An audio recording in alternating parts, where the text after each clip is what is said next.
Okay, good afternoon, everybody. Scott Sternberg here at SNW HQ, and we are broadcasting live on Facebook currently. We're here for our Wednesday web chat. Pleased to be joined by Natalie Mitchell, Susie Montero, and Keith Naccari. Okay, let's go ahead and get started. I think the issue is on my end. Natalie, can you go ahead and kick us off here? Because I think the echo is on my end. Sure, happy to. So everybody, we have been getting some calls about the new bill that came down last month called the Families First Coronavirus Recovery Act. It expanded paid leave in a couple of different areas.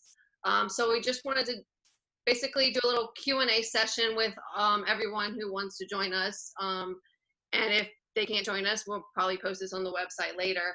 And we've got a few questions coming in that we're just going to jump into.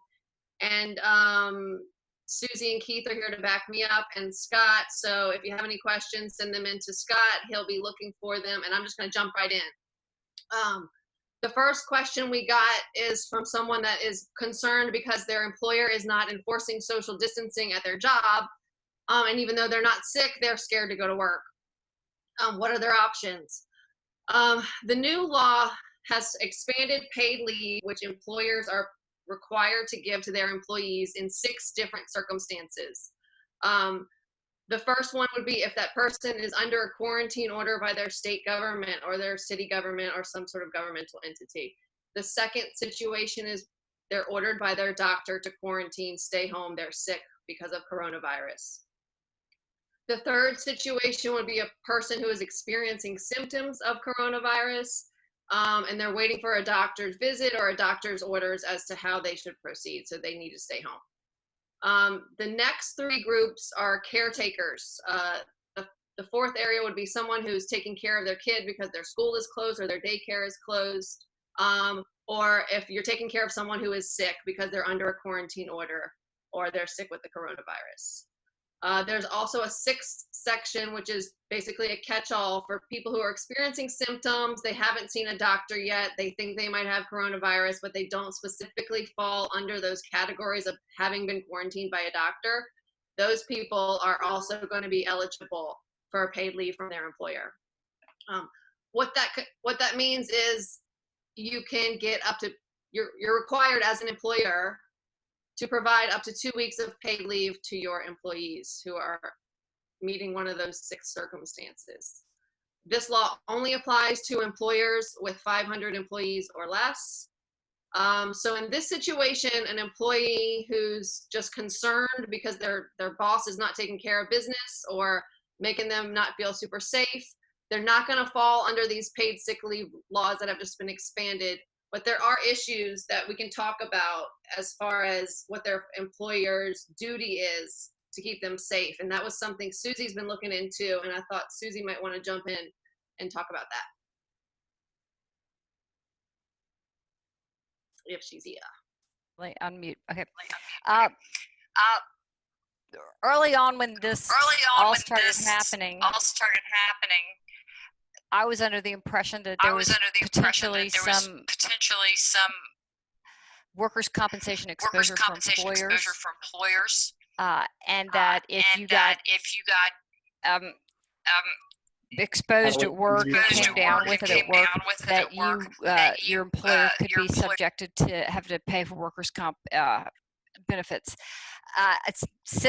Since my initial impression, I've done a little bit of research, and I do not believe that an exposure to COVID-19 at work is going to expose an employer to workers' comp coverage, meaning I don't think that an employee who gets exposed at work and could prove it would be eligible for workers' compensation benefits because of the exposure at work.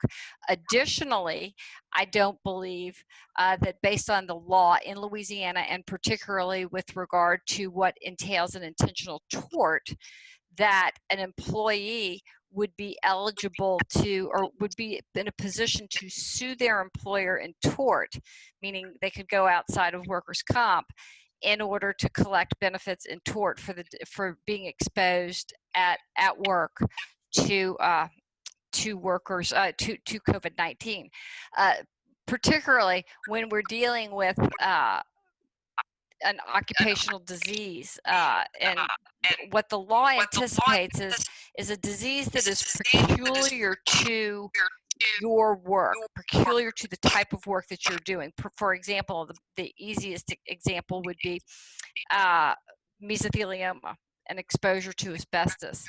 That's not what we're dealing with right now. Any disease or illness that would come about that could be related to any occupation or anything like that is not going to be covered by workers' comp. Additionally, the burden to be able to have an employer be tagged with tort liability, meaning you're not limited to comp. You can sue your employer. Is that for an intentional tort is a very high burden. It is basically a knowing intent on behalf of the employer that intends for you to get this disease. Without going through an entire 3-hour seminar on workers' comp, I think that employers are protected from being able to be sued for their employees being exposed at work. And I additionally think that their workers' comp carriers are going to be able to seek safe harbor and not be exposed to coverage issues or not be exposed to suits under workers' comp for people who come down with COVID-19 from occupational exposures. Does that answer the question, Natalie? Whew, I kind of asked more questions, I guess, but that's really just something down the road if someone actually does get exposure at work. So I don't think anybody's dealing with that yet. It's just the fear of it. And it really, people are kind of in between a rock and a hard place where there aren't many options for going on unemployment unless you fall under these categories. I mean, not for going on unemployment, but for being eligible for paid leave. So it's just a tough situation. And we just have to see where things go with these laws, because it seems like there are some loopholes that people are. Natalie, it is important to remember that the regular PTO benefits do still apply. So if someone's trying to get out of what they feel is an unsafe environment, they can use any accrued PTO in accordance with the company's policies to still move forward. Additionally, for the employer side, these 6 new payments that are being required under the new law are supported by tax credits for reimbursement. Yeah, let's talk about that because we did have a question about that.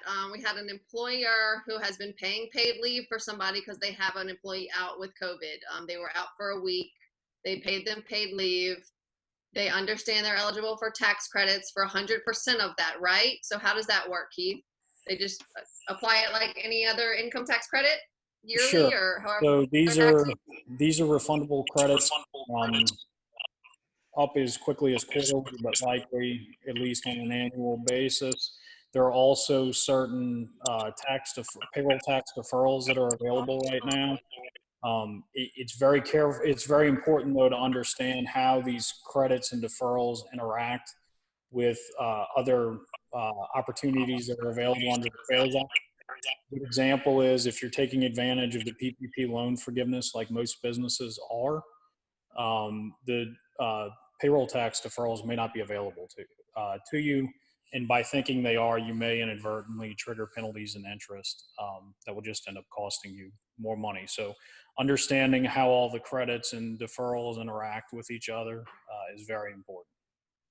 Yeah, so basically, once people get their PPP loan, if they're using that money to cover the paid leave, there's going to be lots of interactions with tax liability and whether or not it's forgivable versus it could be used with the tax credit, right? Yeah, you have several issues there. You have a few different tax credits that are available to employers right now. You have the tax deferrals that are available, and then you have the actual forgiveness on the loan itself.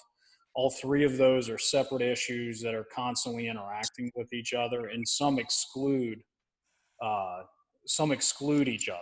So there's exclusions for taking advantage of multiple credits simultaneously or multiple benefits simultaneously. And there's also exclusions from certain programs if you take advantage of other programs. So just understanding how they interact and then making an informed decision is very important, and the planning part is going to be very important for all employers. Got it. Okay, I'm going to move on to one more question. Another question. This one is, we've been laid off from our employer and we've applied for unemployment, but we've heard our employer might be calling us back in once they get their PP loan. What should we do? So this situation is, you know, two separate issues. You're eligible for unemployment if you don't have a job. You're not eligible for unemployment if your boss is calling you in and asking you to come back to work. So you can apply until you get called back, right? Is there any issue with them applying and doing the weekly certification until they hear back from their boss? No, in fact, that's how unemployment's designed to work on a weekly basis. They can apply, and the fact that their boss is applying for a PPP loan doesn't necessarily mean they'll get rehired. Hopefully they will, because that's part of the purpose of those loans. But until they do, there's no reason they wouldn't be eligible for unemployment. And in fact, the unemployment basis has been expanded greatly. It is important to note, though, once they're attempted to be rehired, you know, they're supposed to be making good faith effort to find employment. So once that offer is back on the table, those unemployment benefits should shut off. So it's really not an option for them to say, well, no, I'd prefer to just stay on unemployment because I'm making just as much staying home. And that's an important distinction, because I've gotten quite a few questions from employers saying, I'd like to rehire my employees, but they're literally making as much at home right now. How will I know they'll come back? And the answer is, when the job's available, they should no longer qualify for those benefits, right? Putting people in a really tricky situation. That's not cool, but that's what the government did, and we don't have any control over it right now, right? I mean, that's just, it is what it is. Yeah, and the idea is to keep businesses and jobs available to the individuals as we get through this temporary hardship. Right on. Okay, so I've got, I'm a sole proprietor with 0 employees. I've lost contracts because of COVID-19. Should I apply for the PPP loan or unemployment benefits? Will the PPP loan be forgiven if I use it all to pay myself? I know we just heard that those regs came out today. Can we share a little hint, or we're going to tell people more about that tomorrow? What's Sure, the deal with that, Keith? We'll go into that in detail tomorrow, but they did have new regulations come out last night concerning self-employed individuals, and they do have a decision to make whether they want to go after a forgivable PPP loan and continue their business, or potentially apply for the expanded unemployment benefits. That's more of a business decision that they'll have to make. That being said, under the PPP loans, we'll look at what their net profits were in accordance with their 2019 Schedule C, and we'll get a monthly average using the $100,000 annual cap. We'll apply that to the 2.5 multiplier, get what their loan value will be, and then just like any other PPP loan, they can use that for forgivable expenses that include mortgage interest, rent, utilities, and payroll costs. Your payroll cost in this instance would be the replacement value of your income. So the whole amount couldn't get forgiven just on replacement cost of your income, because it's going to be too high, but it can be part of that forgivable amount. Cool. Okay, I've got a couple more questions. Let's see what we've got. I'm a small business with 1 employee and 2 contractors. I've laid off both contractors. Do I have to pay unemployment benefits for them? Should I take a PPP loan out and try to pay them even though I don't have the work for them? What should I do? So I know unemployment benefits is a non-issue when it comes to independent contractors. I think people were confused because at first, when they first passed one of the laws for the SBA loans, they were including independent contractors. They were allowing businesses to count money that they had paid to independent contractors. But that has changed, right? The PPP loan is only based on Right. W-2 employees. Only Independent based on contractors are W-2 separate. employees. They're their own business. Right. So the PPP loan could be taken out. It should not be used to pay the independent contractors, though. It should be used to pay the W-2 employee that they have, rent expenses, utilities, mortgage interest. But the independent contractors themselves should file separate PPP loans under the guidelines we just talked about, and we'll go into greater detail tomorrow concerning using the Schedule C as a base for those loans. Right on. So these people are kind of like the person we talked to earlier, the sole proprietor with 0 employees. The contractors they were working with, they have options. They can go apply for unemployment now based on the expanded unemployment benefits, and they can also go apply for this PPP loan. So this person doesn't really need to stress too much about these people. Correct. Okay, let's see what else we've got up here. Okay, I have a single mother who's had to call in from work ever since her child's school was closed. This is a caretaker issue, which is the other part of the paid leave expansion and the family and medical leave expansion. It all happened under this bill that was passed, or this law that was signed back in March, the Families First Coronavirus Recovery Act. There's a caretaker portion of it, which I was kind of confused about it, but you explained to me really well yesterday, Keith, how it's giving people up to 12 weeks of paid leave at 2/3 rate if they meet certain criteria. The employers have to provide this. What are the boundaries exactly? Sure. So it has to be for taking care of either a son or daughter under the age of 18. And in that case, the first 2 weeks is encompassed under the sick leave. The remaining 10 weeks is included under the family leave. The employers are required to pay 2/3 up to $200 a day of their regular pay rate, and up to $2,000 for the first period, and up to, I guess that would be $10,000 for the second period. To qualify for this, though, the caretaker has to have teleworking not available to them. They can't just refuse to work because they're home, but their job has to be unavailable at home. If they can still serve in their job through telecommuting, they have to do so, and then they can get wage for working.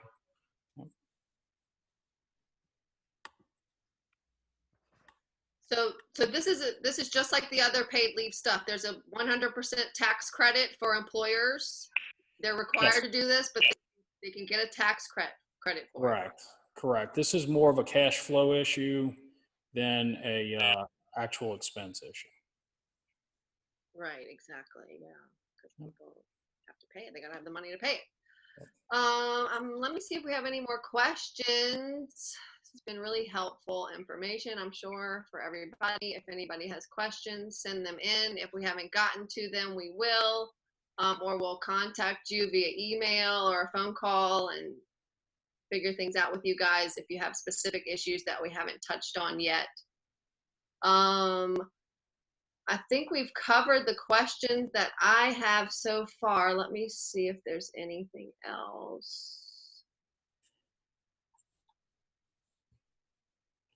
Keith, do you have anything that we haven't touched on specifically? I mean, this law is a 40-page law. It's not this 600-page CARES Act, so it's not as complicated as the other ones. I mean, the pieces that we touched on, the 6 different scenarios for being qualified for paid leave, the parameters of the caretaker paid leave, those are really the big pieces of it. And then the tax credits for businesses to cover all of this, Sure. down the line when they pay their taxes. Is there any other big parts of it that we're missing that people need to be aware of?